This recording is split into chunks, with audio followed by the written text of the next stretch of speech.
On this episode of the No Chill Podcast, we dive into the world that exists for athletes outside of the arena. We're joined by the 14-season veteran, championship winner, and a guy who weathered the storm on and off the court, Matt Barnes. Our guy at Gilbert Arenas, along with Matt, both established themselves as pros and also figured out how to walk the line and live the life. For young guys, they share some wisdom as to how to keep things in perspective and how to prioritize your life as a pro. They also look back on their era and how social media and celebrity culture have only magnified the expectations on an athlete. It's a unique lens these guys offer a look through and a side of the game that really isn't shared enough. So enjoy it, and thank you for your support of the No Chill Podcast. We're glad you like it and have more good things to come, so stay tuned. If you haven't already, subscribe on iTunes, Spotify, or SoundCloud, along with the No Chill channel on YouTube.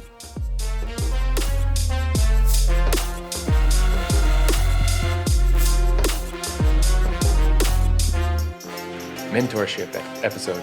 Okay. Mentorship. The winner's circle. Well, because you guys lived a life. Yeah, I had fun. Been through some wars, really. Man, all public too, nothing private. Not everybody can do that. I mean, when you're a celebrity, yes, your private life is gone. Yeah, but we've seen some people that microscope just ruins you. If you're not prepared or ready for it, and you don't have a team that can keep you out of the limelight, you can get ate up by the exposure. I just think you can't take yourself too serious, man. You know what I mean? Like Gil said, once you allow them in, they're in for good, in for life. But you got to be able to sit back and laugh and just understand no matter what you do, people are gonna have a problem with. So, if you don't like what I fuck you, I don't live my life for you. You know what I mean? So I think once you can take a step back and understand that regardless, you're gonna get criticized and talked about, and you're gonna be painted as this person. As long as your inner circle knows what you're about, that's the piece you got to live with. I was told by, Ted Leonis, is one of our only conversations. He's the owner of the Washington Wizards. When I was coming back, me and him sat down and had a conversation. And he said, this world is ran off of 10, 10, 80. He said, 10% of the people, no matter what the fuck you do, are going to hate you. They don't know why they hate you. They're going to figure out why they hate you. Make up a reason. 10% is going to love you no matter what. When you look at your social media, those two are the ones you see the most. He said the 80% is the key. The 80%, they like you if you're doing something they like. If they don't like something, they don't like it. He said, so you rarely see them, but those are the ones you focus on. Those are the ones that, that matter in the masses. He said, when you see people writing, I hate you, fuck you, no matter what you do, they're going to keep writing that. So those are the ones you don't focus on. Focus but it's on like 80%. They're the loudest. Yeah, the loudest ones are the 10%, for you or against you. Mm-hmm. We like to hear from that loud 10%. That's nice, actually. That's cool. That's good feedback. But no, it's the 80%. Yeah, it's the 80% that's because you got to remember the 10% they're gonna like you no matter what. That's like I'm a Penny Hardaway fan. There's nothing you can tell me that's gonna change my mind. I'm sorry. Fuck you. But I don't care what comes out. That's my dude. But shit, you can't make everyone happy. Right. No, that's what I'm saying. No, not by any means. You shouldn't try to. So at this point, we said it's about mentorship. The young guys that you talk to, what's the best piece of advice you can give them? Oh, man. It's a business, first and foremost, and I think now more than ever, there's just so many eyes and so many cameras, and anybody is a reporter now, with their phone, so you really got to watch your back, watch yourself. Treat it like a business. Enjoy it, but definitely just treat it like a business. Yeah, with social media, everywhere you are, someone can be recording you secretly. This is a hard time for, any celeb because, at the end of the day, if you're smart enough, you can manipulate it and, have it work for you. Use it to your advantage. Yeah. Like the Kardashian brand. That's a funny brand because you only see them when they want you to. And that's the weird part is like we've seen so many relationships that, those girls go through, but you've never seen them or heard them partying and out popping ass anywhere, but they meeting all the dudes that's popping ass, that's, so it's like, where are you meeting these guys at? Because we've never seen no one report that you're at a club here and here and here and here. Like, there's rare moments of seeing you guys, and you guys done dated half of LA. No, they. I mean, serious. No, they do a great job of controlling their narrative. You know what I mean? Like you said, they put out what they want to put out, whether it be true, false, or whatever situation, it doesn't matter, but they put out what they want to put out. They're always ahead of, anything that they run into. And, they're going to be one of those, I don't even know how we got talking about, but they're going to be one of those legendary talked about families, like the Kardashians. If you think about it, you scroll ahead 50 years, they're going to be talking about, the Kardashians. So they won. They used that platform to their advantage to grow, that family's, probably worth a couple billion now because of, the platforms they've been able to take advantage of. But they've reached that ultimate rung of the ladder to where they control not just the narrative, but the content. Oh, there's no You question. can get away with that. They control the content. They almost control society. You know what I mean? With, the products they're putting out and making. And I mean, I respect what the hell they got going on as far as how they make their money. Because they won at the end of the day. It's an empire. Yeah, and then when you look at on the sports side, you got to look at someone like, LeBron, and his image, and what Brady. You don't know what these guys' lives are outside of what they allow you to see, and that's kind of rare when you're in a society where everyone can record you. Anytime you move, they can record you. So it's kind of impressive to see, two guys, even, Tiger Woods, like big guy, Mayweather. You don't really see much of them outside of what they post on their social media. You don't see rare footage of, I've never before seen that. Yeah, you've never seen that. And it's kind of weird that, especially like somebody like Money May, like to us, you come off as a wild guy. But no one's ever seen you do anything wild. Because they're out living their lives like how everyone else does. They're able to control that narrative still, and that's special. That's, when you get there. But Matt, like you said, you own it, and those guys keep a mystique about themselves, which is different. That's like the 1%. But for most athletes, you're involved in so many things that you want to put yourself out there so people know more about you to get yourself more opportunities. And I think for young guys, they can put that ahead of things. Like the priority, right, is your job. Yeah, absolutely. When you do your job the right way, everything else comes along. But I think now with social media, people skip steps. You know what I mean? They're more caught up at being in Fashion Week or being somewhere and doing this, not understanding that when you take care of your game on the court, that all that stuff comes with it. So that's why you see some guys burn out, wash out, because they don't understand that this is a job and this is what 420, 430 in the whole world, and the world wants to play this game. So you slip up here and there, you're going to be going. Yeah, one bad something, you can be sitting on outs. How do you balance that then? So if you have, the benefit of an athlete's schedule is that you're up early, you train, you get that out of the way, you can do shit at night. You can't really, you can't stay out late. But you got to remember this.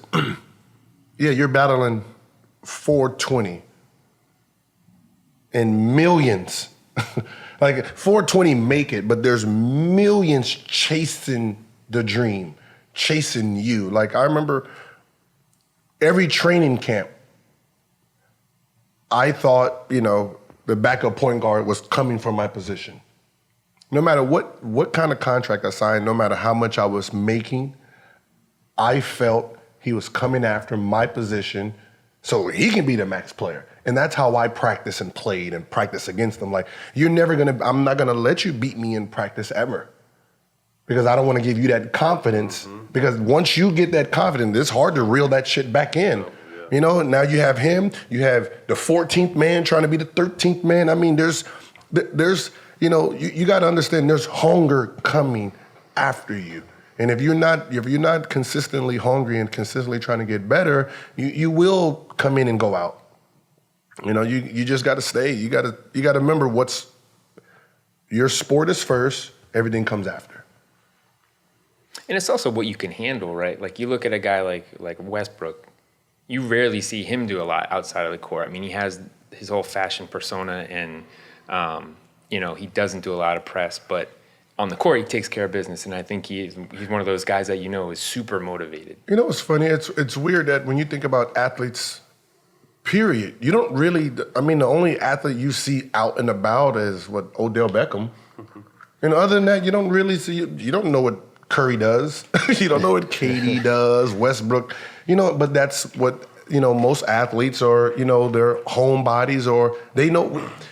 We're in a light 24/7. Playing in arenas. We know how to disappear when it's time to disappear.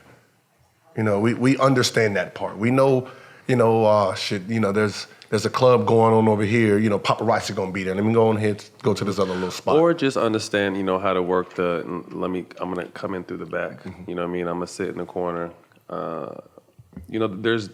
Being in, I've been in LA since I was, 18, going to UCLA, so learning out early in, being visual and being out and about and being caught everywhere was, an early thing. And I think as you get older, you understand just how you have to move because we're human. We still want to move. We still want to do things. But we just realize we can't put ourselves in those kind of situations night in, night out.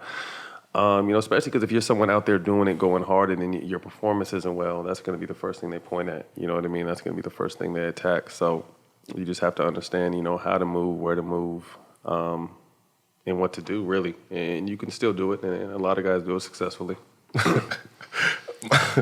The young guys, I remember Andre Blanchard, they used to parking lot pimp. They didn't go inside the club. They just they just drive up as soon as the club's over with and pull it from there. They're never seen. That was a smart way.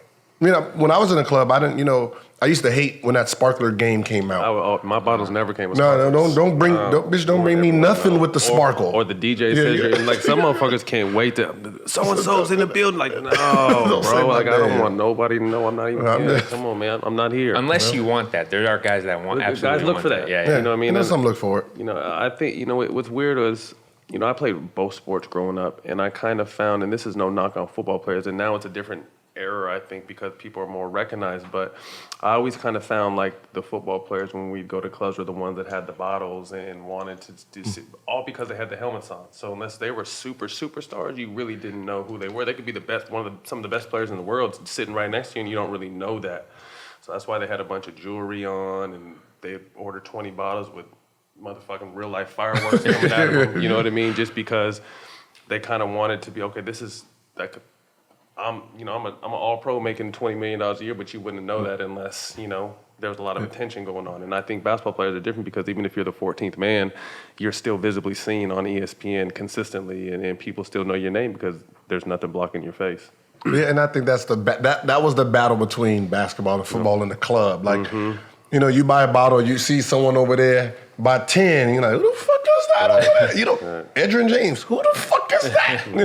Number 20, oh, him. Give me 20 bottles. Fuck what he's talking about. You end up doing that to the football player. Yeah, you're the club competition. But see, I never got in that competition. I was just in the corner with my hood on smoking, so you guys can have that bottle competition. I'm going to go ahead and smoke these little joints over here and get in and out and grab a couple chicks and bounce. I remember I did the bottle thing once in Miami. So, I was with Antoine. It was his girl's birthday. So, ordered 5 bottles, one for each of us. The guy behind me orders 10. What the fuck is that? You know what? Give me 15. Order another 10. I said, give me 20 and then give me all the Fiji water in the building. I don't want that motherfucker to have none. And then bring it out like a choo-choo train. So they're bringing it out like a choo-choo. Bought all the bottles of water. Right? So at the end of the night, he says, yeah, I got you to spend $50,000. I'm the club promoter. This is my party. I said, you didn't get me to do anything. I'm rich. I can do that. You're the club promoter, all right? It's my party. You can't afford it. You just wasted all the little money you was going to get trying to get me to spend $50,000. Shit, I'm going to do this tomorrow. Fuck wrong with shit? You didn't get me to do nothing. That's funny. It's funny, Matt, you mentioned college, and I think that's where it starts now. Like that exposure to the lifestyle, to where when you're in high school, you have your time is really accounted for so much, but when you go on your own in college, it's like I have freedom now. I don't know.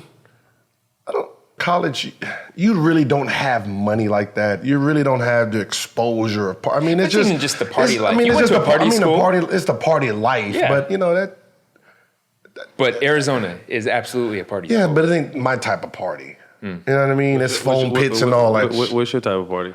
I mean, it's just hip hop parties. Just foam pits. I'm not in that mosh pits and shit like that. I didn't know what that shit was. It was a little different, actually being out here because Sunset is Hollywood is here. So we were at 17, 18, running around in these clubs, and then we were in Westwood doing what we did. So it was definitely different for us. Me coming from up north and coming down here and just being 1 year I'm in high school, next year. I remember one of the first times I went out, I seen Wesley Snipes and Blade was out.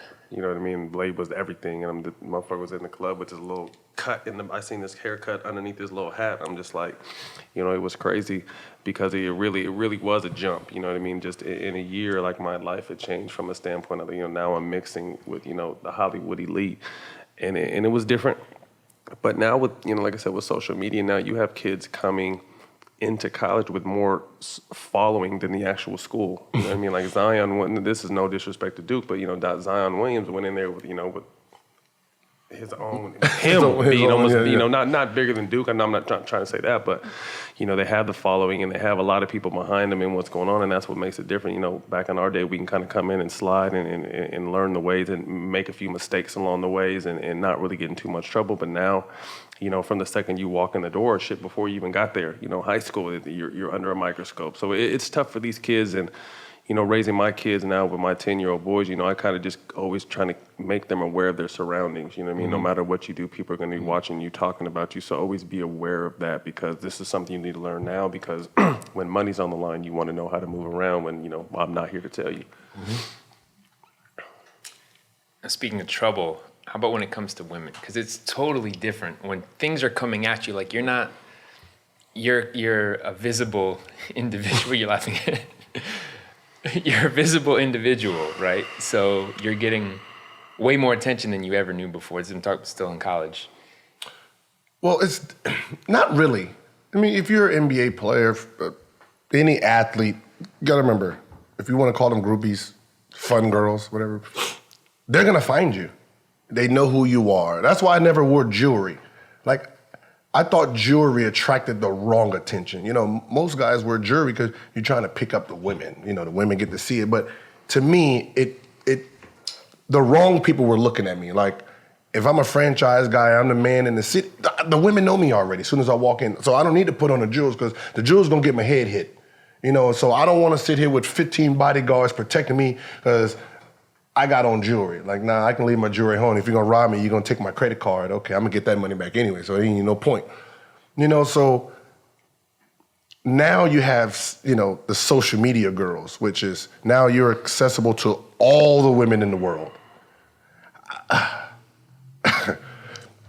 I got 5 kids, so I probably would have had a lot more. I got 2 and 1 due next week. So, it's a lot different. You know what I mean? I couldn't imagine. Can you imagine being at Arizona or UCLA on Instagram? Like, I couldn't imagine, because we'd always go in these other cities and not know what's going on, but you could line something up in Arizona and Oregon and you can line it up now. That's what I said, line it up. Like, that's crazy. It's crazy. Like, with social media now, you could really, you don't need the club. You know what I mean? Because you could put in something to find out who's in the club in the area, whatever, and then, kind of dart pick, throw darts, you know what I mean? Like, you really don't need it now. So that's what I'm saying. It comes, you just got to learn the game, man, and understand the game. And like I said, me as a father, that's the one thing, because it's changed so drastically from the time, when I entered college and through the NBA and what it is now. And, with my boys being in 4th grade now, and, for the first time, maybe like a month ago, I went and picked them up. They're like, Dad, we want to stay. I said, why?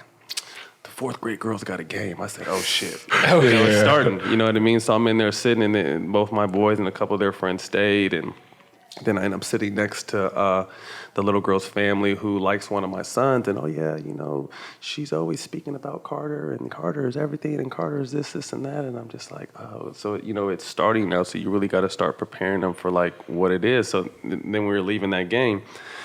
And one of the, the boys were saying bye to everyone, and one parent's like, yeah, everyone really knows you guys, huh? And one of my sons like, yeah, we're probably the most popular kids in 4th grade. So it's just you really got to really start preparing them and humbling them, and like I said, make them aware of their surroundings, because it's a cold world now, man. You know what I mean? And people, like Gilbert said, that 10%, they want to take you down. They want to see you fall. They want to see you suffer. And that's when I started backing out of the limelight. You know, I was on, you know, when Twitter came, I shot out the gate when social media, you know, I was one of the first bloggers. So I was ahead of the game, but I seen something coming that I didn't like.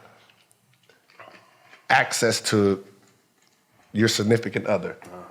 You know, I didn't like that. So I can go to the strip club and we can pull the little girls and do our little thing and keep that whole world separate because you're in that city.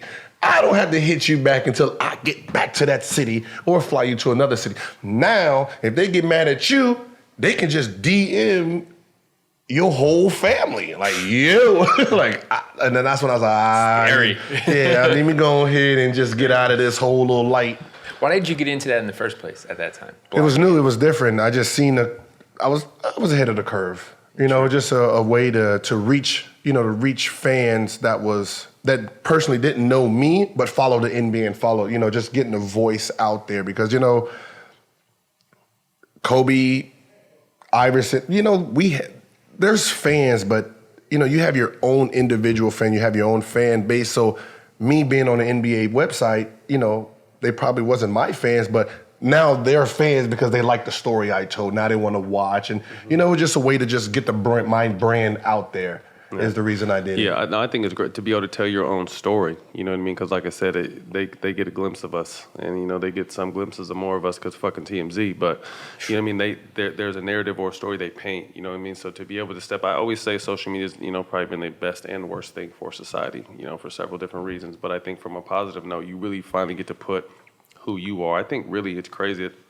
that after I've, you know, played my whole career that I'm able to finally tell my story and I'm getting more endorsements now once I'm playing in more opportunities now than I did play because like I said, I think that I was just painted as an asshole or a thug or the bad guy or whatever it was, but no one really knew the meaning behind it or my passion, my drive, my heart. So now that I'm done playing and you get to see more of my life, more of my day-to-day, more of what I'm like, more of what I'm into, it really, you know, like Gil said, it opens it up and you really be able to tell who you are as a person. And that's how in society now is, you know, through that kind of stuff is how you really are able to capitalize and make more money. Yep. And at that time, mid-2000s, say, I don't think athletes they embrace social media at that point yet. Because in fact, they didn't have time for it. They don't want to be bothered with it. No, we have time. See, we didn't understand it. Right. Because we didn't know what it was, you know, for the most of us. What ended up happening is you look at reporters every single day, the ones that like you, the ones that didn't like you, the one that was playing their angle. And then you read their articles and like, I didn't say that, you know? So, you know, they can spin stuff. And this is what I hate about, I hated most reporters for. You will spin it instead of the rest of you guys checking the fact of it, you guys just run that same story. You know, now you have social media, a guy can correct that story. Clear his name, right. He can correct it, he can clear it, he can say what he actually felt instead of some media guy who has a hard on for you, just sitting there writing a narrative. Yeah. Well, I think now it's really important to be able to do that because now with media, it's not about being right; it's about being first. You know, whoever can break the story. And like I said, we're all of us here are reporters. Technically, you know, you put your phone up and you got a little bit of clout, and you post a video that's going to go viral. You're technically a reporter. So, I think it's very important because they don't give a fuck about the facts. You know, in the long-term damage they can be caused. You know, you just saw some yesterday about Travis Scott allegedly cheating on someone, and then now it's photoshopped, and so there's a bunch of different stories. But before, if that story broke, it would just have to kind of sit there and fester without him being able to come out and say anything and clear his name or justify or whatever happened. Because like I said, there's just a lot of people that, you know, once you get to a certain point in your life, they don't want to see you do well. For whatever reason, they may not even know you at all, but they just don't want to see you do well. Well, it's like we build you up to be a hero. be able to pull you we love down. you for that time. To be able to pull You know, you down. when you look at social sites, you got to understand what they are. They're getting paid to take money out of your pocket, technically. You know, so, you know, like the Ray Rice and the TMZ. The only thing TMZ did was take this man's career from him. Every story they break that has something to do with someone, they're taking money out of that person's pocket, putting it in theirs. That's all it is. So you're fighting, you're sitting, like, you really do have to be careful. So I can see why some guys just say, fuck this. I'm not doing it. I'm not going to do anything, because at the end of the day, every bad story that's ran, that person's getting paid, you're not. And even if the story's wrong, you know what I mean, and you're able to come back, like when the big story, I remember just all kinds of shit you would always break about, you know, my relationship or a fight or situation like this. And when you're corrected, when the story's corrected and the actual facts come out, that's never really talked about. You know, they're just that main headline of you did so-and-so to so-and-so and this happened to you.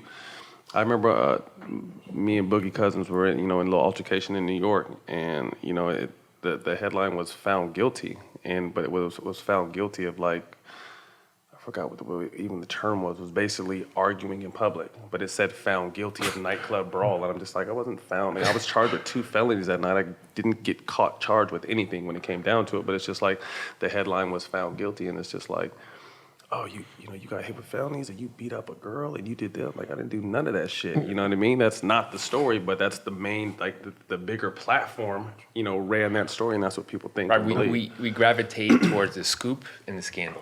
Yes, and what's so funny is the biggest scoop and scandal with me was the gun thing, right? Right. People don't realize I spent 0 time in a suspension for the gun. I got suspended for detrimental to the team because of what I was doing during the national anthem, not the national anthem, pregame. Yeah. That's what I got suspended for. I got suspended for detrimental to the team. Never got suspended for guns, because a gun charge. They announced your name and you came out blazing. Yeah. So a gun charge in the NBA, mine would have been 1 to 3 games, but they ran a story so big that they couldn't suspend me for that, because it had been 1 to 3 games. There'd have been too many questions. So they suspended me for detrimental, saying, oh, he's mentally not stable, so they can hold that whole time over me. So they can say, well, I don't think you're ready yet. And that's why it was 50 games. But I never got suspended for guns in the locker room, because I never touched a gun in the locker room, you know. But back to the headline and what people want. They don't read the story, they just read the headline. So they read and they think what they want to think. They don't. Yeah, I mean, but that's what I said. There's never correction, but, you know, you got to understand how to play it too, you know. Like right now with the Dwight thing, you know, he asked me, he said, what should I do? I mean, at this point, it's already ran its course, so wait till the legal team kick in. Once you know, hit the person with, you know, fraudulent filing charge, then laugh at everybody. Mm-hmm. But right now, you know, it really doesn't matter. It's already ran its course, you know. And that's the unfortunate part. You just got, Dwight had to sit back and just kind of take that, you know, whether it's true, false, whatever the situation may be. His story wasn't, no matter what he said, it wasn't going to outweigh the storm that already hit him and his family. And that's the unfortunate thing. People don't realize, like, it's never just you. You know what I mean? He's got kids, he's got baby mamas, he's got mom and dad. Like, there's a lot that comes with it. You know what I mean? So if it's all a lie, you just kind of have to sit back, unfortunately, because at the time, as crazy as was going on every outlet, it was just like he would have said something and it wouldn't have done anything. Yeah, and you know what's so funny? It was one of those things, because he's asking me, and I'm trying to figure out, like, what would I do? Well, no matter what he did, it would have been terrible. Because if he would have attacked, oh, see, listen, he's attacking trannies. He's defensive. He's attacking trannies and gays now. Look at him. He doesn't like the gay community. Like, no matter what he did, so all he has to do now is you're just gonna sue, do the legal thing, and then laugh after. Make whatever joke. I treat it like this. I don't give a fuck what the charge is. If I'm innocent, fuck you. I'm gonna say whatever the fuck I want. That we know. I'm gonna say whatever the fuck. Like, you're not gonna force me to behave in a proper way just because of the charge. If I'm innocent. Yeah, if I'm guilty, yeah, I'm gonna let my legal team, you know, we're gonna figure this out, you know, do what, you know, everyone else is doing. No. Fuck this bitch. Fuck a stinky ass kid. Like, I'm innocent. I don't give a fuck what. I'm innocent, so fuck you and the horse you rode in for. But that's you, though. Is that in Dwight's character to handle like that? No. He's, you know what? Technically, he's more upset with the athletes who laugh than the public. He don't give a fuck about the public. You know, it's more of the athlete. Like, these are my brothers. Like, they should know me. You know, it's one of those things. And they should know how it goes. Yeah. But also, I think the thing about athletes is that you trust your instincts, right? So athletes have the ability to focus better, I think, than anybody on the face of the planet. Mm-hmm. And then you think of what you deal with, from getting heckled, getting booed, you know, people writing shit about you. So you have the ability to block all that out. And then I think in a situation like this, or when negative things find their way to you, you block them out. You trust your instincts. I think what kind of hurt him too is he has an injury now too, and they're equating that the injury came from something that you know what I mean. So it's just so because like normally. All the shit we've been through, we've always had that 2.5 hours apiece. You know what I mean? I don't give a fuck when no one's saying about my life when I'm out there on the basketball court. You know what I mean? That's our time to get away, whether it's practice, whether it's a game. Like we're able to block the world out, and he doesn't have that escape right now. You know what I mean? So just day to day, he's listening to people talk crazy, and then, now he's hurt, and allegedly the injuries because of what everyone's saying. So it's just he's in a tough place right now. You know what I mean? And it's unfortunate because, like Gil said, it's something. I mean, and Dwight is a friend of mine. I laughed. You know what I mean? Not to be disrespectful, not to hurt his feelings, because no matter what, I stand behind Dwight. He's a good guy. He's a former teammate. Whatever he chooses to do is what he chooses to do. So it wasn't from a standpoint of like, damn, what the hell's going on? I just, some of the stuff I seen, I laughed, and it was natural. And I'm sure some of the crazy stuff people have seen about me fighting my former teammate and going through all this shit, they probably laughed too. And it wasn't to hurt me. It was just sometimes you have to be able to laugh at yourself because the shit is just so fucking outlandish. Like this is it. Like he showed me. He sent me. So Dwight sent me something, and it was the reincarnation of a scene in Friday. Right? And he said, "What should I do about this?" Right? I said, Dwight, you got to laugh because that was just funny. They made a meme about him? No, they did the whole scene of Craig, Day, and Miss what's her name coming to the door. Like you owe the rent money. Oh, yeah, Damon's coming, and they changed Damon's name to Dwight. And I'm like, well, I mean, okay, that's funny. The internet is undefeated. Yeah, that's what I said. I said, 10%. Sometimes you just gotta laugh. There's really nothing you can do because the angrier you get, they just keep coming. Like that 10% is gonna keep coming. They found a way in. Right. I mean, so it's one of those things where you have to be able to laugh at yourself, and then when the facts come out, then laugh harder. I mean, Gil's mastered that. You know what I mean? And I've taken a few things out of his book. With us dealing with our exes, is they'll put the most crazy shit out there about us, and the world wants to believe it instantly, you know what I mean? And then we kind of sit back and go through the process, and then when we're done, like, oh, now you want to laugh at your baby mama, now you want... It wasn't that, but they didn't give a shit when they were trying to destroy us or do whatever they were trying to do to us. But then when the courts find that they were wrong and we were right, we're going to naturally be excited for each other. We congratulate each other all the time, sometimes socially, sometimes via text, but when you go through a lot and you see people constantly trying to come at you and do crazy things, it's not just with our baby mom, but I'm just talking about life in general. Sometimes you need to celebrate. You know what I mean? Like they really crazy. They really tried me. Laugh, but they really tried to get me. You know what I mean? So sometimes you have to be able to laugh and not take yourself serious, because if you take shit serious, the world will eat you up, man. Yeah. But it's also when it comes to sports, you can miss a shot, you can miss free throws, you can come up short in a situation, lose a championship. It's just a game, it's over. But when it's your personal life, like you said, when you have family, that's a nerve that you have to protect. Yeah, what's so funny is when I first got on social media, I was just giving out, shoes. I gave out shoes. After my breakup is when I had to see, okay, well, this could end real bad for me, because, then I didn't really, remember, I wasn't no chill at the time. What ends up happening is, I know her style. I'm just gonna beat her to it. I'm just gonna so what I'm gonna do is I'm just gonna say the most outlandish shit. So whatever she says doesn't even compare to the shit I do. You know what I mean? So, that's when I started just hitting, I done fucked with everyone. And basically. And I bounced back because I'm consistent. I'm a consistent internet dickhead. So at this point, when someone sees something like, he said that,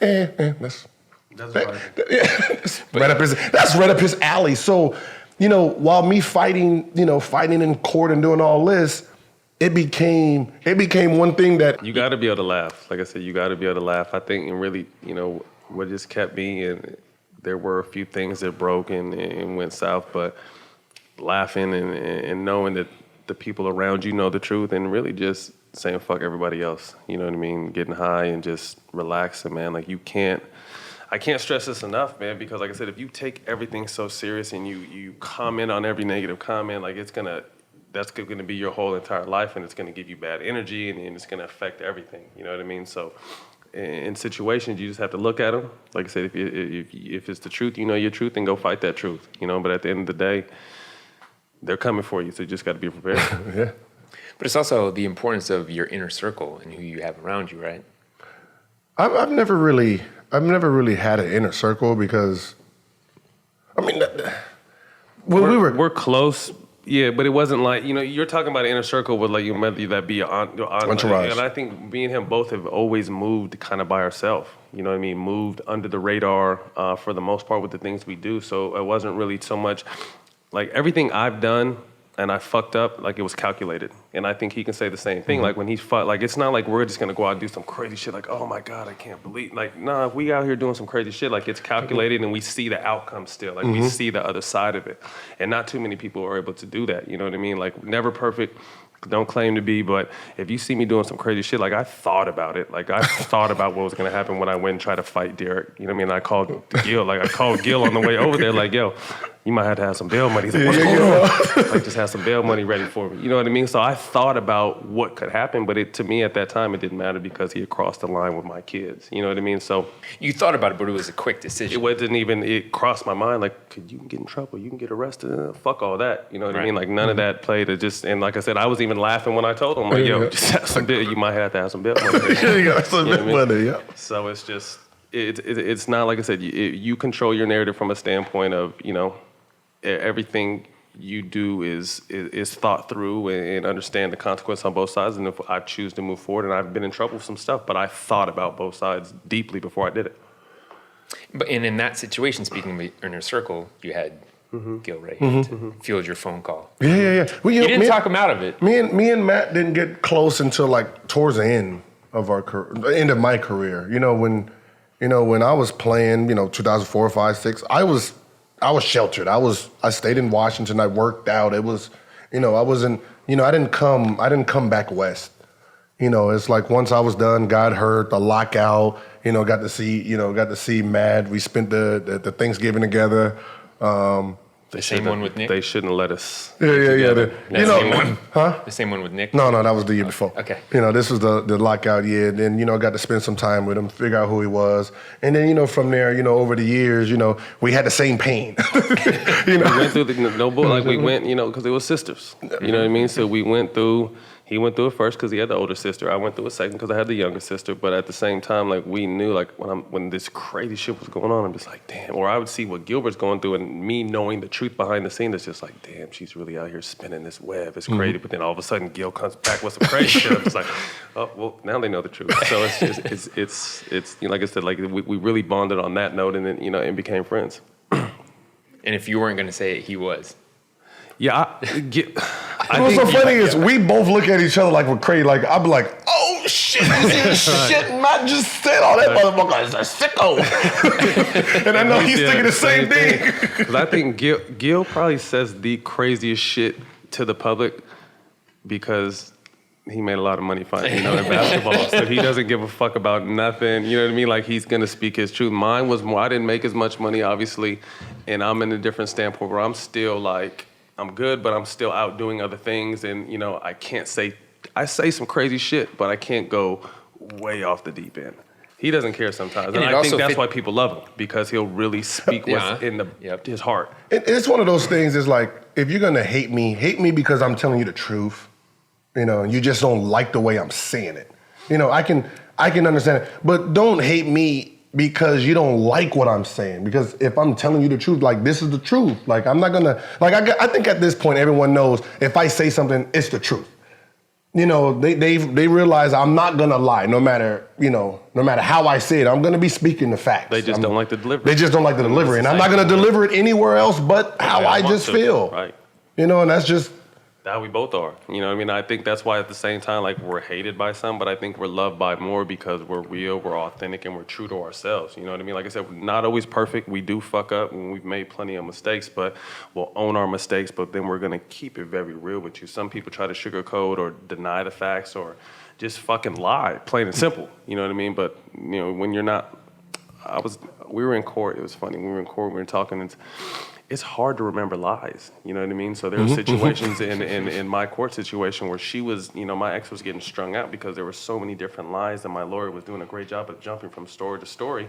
And then when I got on the stand, like, my story was straight. Like, I didn't have nothing to lie. Like, I'm telling you what the fuck happened. Straight up. Like, I'm not going to lie. So no matter how you ask that one question 18 times, you're going to get the same answer because you can't confuse me. Like, the story is what happened. You know what I mean? But if vice versa, she's on the stand and he jumps from one question to this, and you said that yesterday, and you said that in your deposition, and this is what happened. It's, you know what I mean? It's hard to remember all those lies. But when, you keep it real and keep it up front, it's just a lot easier, man. I think when we're dealing with, tough situations, we're scared to tell the truth or look bad. That's one thing I learned in court, that I'm like, when the video came and she asked me the question, what do you think? And I laughed and said, I think it's funny still. It might piss the judge off, but when he has to make a decision on ethics, at least he knows I told the truth. Period. And he looks and he hears that like, oh, okay. I don't like it, but it's the truth. Yeah, he's telling the truth. So when he has to weigh, okay, who am I going to believe? It's like, well, I don't believe her. She's done lied this whole single time. He's been telling the truth. So I'm going to go with what he's talking about. You guys, do you think you would have had this perspective had you not been through this kind of stuff? No. I think everything, like all the hardships, and when I say, because I've been going through, my relationship, and I realized, once you open it up, once we went on reality TV with that first Basketball Wives bullshit in 2011, I realized that there was no such thing as privacy no more. So I can never be mad about what was said about me, my wife at the time, then my ex, or my kids, because I allowed the world into that. You know what I mean? So I was about to sneeze and lost my train of thought. Damn, I forgot what I was You allowed the world in. Yeah, just allowing the world in and having an understanding, man, that it's... Well, what was your question, though? Do you think you would have had that perspective without it? You need it, you know what I mean? I think you grow from the pain. I think you grow from the mistakes. I think you grow from, lies being told. You everything you go through, you grow from. So if I hadn't gone through that, I wouldn't have the perspective or the views I have about certain things, or an understanding, or how I may approach my next relationship or situation, or, having another child soon. You know what I mean? Like, you learn so much at each step of the way that I would definitely not be the person I am today if I didn't go through the hardships I've been through, not only with my ex, but just in life in general. Yeah, if I had to tell young kids, young players coming up, watch out for... No, I can't tell you to watch out for shit. Because for you to grow, you gotta, fall and get up. That's just a part of life. Yeah, I can say, hey, the groupies are gonna come. Like, some are gonna pretend to be, great women. Some are not. Some are gonna be hoes and become great wives. I can't tell you which ones are. You have to find out for yourself. You know what I mean? I can't tell you, how to live your life and what to look out for. Because if I do that, how are you gonna grow as a person, as a player? You know what I mean? I can, you can teach a player how to play the game, but he only sees it out of his eyes once he hits that floor. Do you think it's harder or easier for young guys nowadays to come up? It's the same. There's no, what's hard about it? Are you talking about from a basketball standpoint or just life in general? Life in general. I think it might be harder just for the simple standpoint of, like, you're always on camera now. Like I said, we can run through Tucson, and I ran through Westwood doing some fucking crazy shit that would have been all over, passed out drunk, underneath cars, throwing up, and then playing the game the next, like a lot of stuff that would never... it's just stories we laugh about in our group chat now, but like if you caught, someone at UCLA on, they got them on someone's Snapchat or on Instagram doing what, I was passed out underneath the car, throwing up with my arm. The only reason my friends found me because my arm was hanging out underneath the car, and they saw it, like, isn't that his arm? And like woke me up. But like if that was on social media today, it would be a fucking disaster. You know what I mean? So we almost, not sheltered because we still had consequences and stuff, but we were able to do shit without, we were still in our bubble, without the world finding out. So I would only say it's different from the standpoint of you really got to watch your ass off the court now more because, everyone can see what you're doing. See, I look at it a little different. I think it's easier for them, and this is why I say that, because social media, right? Well, if a story breaks about me today, tomorrow it could be possibly out of the news cycle because someone else did some other shit around the world that took it out of the limelight. But before social media, if I did something, it ran for weeks. Everyone came up with a new story. If they didn't have nothing to talk about, they ran. So now, if an athlete gets in trouble, an athlete don't have to get another athlete. It could be someone just retarded that did something. Something blew up over here and it went viral. Well, that's just like Dwight's situation. You know what I mean? It was big for 2-3 days, and then something, something else is going to come up. There's going to be someone else's personal storm that's going to come and allow some sunshine to come back in your life, because like I said, the world is connected now, so you can't hide, and humans are going to make mistakes. So if someone else's either mistake or a lie or something else is going to take the headline. So I definitely agree with that standpoint of you just got to weather your storm for a few days. And that's what I said. Before it was that bitch out. Ride it out a week or 2 weeks before something. Like I think if that Kobe thing was here, a lot different. It'd be a lot different because it would only break news when he had to go to trial, and it hit the cycle that time. But other than that, you have the Dwight thing, then the Kareem Hunt thing, then there's gonna be something tomorrow, something the following day. So you do have time to breathe now because of the world. It's just how long it gets dragged out. Think of stupid shit like Deflategate with Tom Brady. That dragged on for 2 years. No, I mean, the incident tried on for 2, but it wasn't in the news cycle for 2 years. Off and on it was. No, not really. When it first happened, it was in there for a couple of days. Then someone mentioned it 3 weeks later, and then a month later, a year later. It all led up to one thing. And then when it ended. But what we care about is the gossip and the dirt. But like you guys are saying, weather the storm, no matter what the situation. And you don't want to, people, the crazy thing about society now is they don't want to hear a happy story. They don't want to see a happy couple. They don't want to see a happily married family. They don't want to see a family. They want to see cheating and scandal, and she's scandalous and she stole this, or he cheated on her with it. Like that's what reality TV is driven on now. Like people, unfortunately, we live in a society where people don't want to see you happy, no matter who you are, what level you are. There's a handful of people who genuinely care and want to see you do well. The rest of the world's just like, fuck. Hopefully they can do okay, but not better than me. You know what I mean? If they're doing better than me, fuck them. Yeah, you have 2 different types of styles. I mean, there's you have if you look at your Kevin Hart's and your The Rock, positive, everything is positive. They have a group. And then you have ignorance that also has this group. I mean, it just depends on what you like.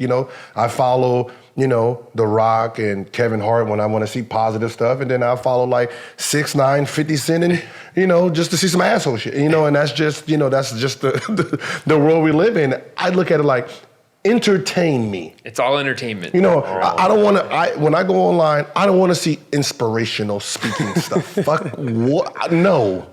I don't need you to get me up for the moment. Now, get the fuck out of here. You do seminars. Don't put that shit on my social media. I want to see assholes. I want to go back and forth. That's what I said. I want to go back and forth. I remember I went on to The Rock's page the other day and got pissed off. Because it was so good and so clean and so... Yeah, he had... It was Sushi Train. It was his cheat day. Yeah. So I said, Sundays, right? Yeah, it was a choo-choo train of sushi and cookies. And I said, fuck all this shit, The Rock. What is the rest of your diet like? Because this is actually a healthy meal for me. I think sushi's healthy, right? Yeah, that's a healthy meal for me. I'm doing something right. Yeah, and this is your cheat day. What the rest of your week look like? Because I'm trying to look like you, and unfortunately, sushi and cookies is fucking my stomach up, and I'm fat. I done gained fucking 10 pounds fucking with sushi and cookies every Sunday. What does the rest of your shit look like? The rest of your week might be miserable. I don't want to be like that. So I spazzed. He didn't respond, of course. I'd love to hang out more. I gotta bounce. You gotta roll. Yeah. Me too. Good. I'm glad you cut this shit down. I want to play some Fortnite and some football. I know. I can come back and do more. But, mentorship and control your schedule. Absolutely. No, I appreciate you, man. It was fun. I'll definitely come back and do more. We have time just to sit. Maybe I can smoke and we can get into some crazy stories. That's another episode. With that. Yeah. You smoke? Yeah. You did? You didn't tell me that shit. We can smoke on the podcast? You didn't ask. Oh my God. Sure. I mean, sure. What are they gonna do? Kick us out? All right. All right. You ready for the next? This is just part 1. Catch part 2. It's gonna be a little high times episode. Part time be sitting here between both of them. Like, God damn it.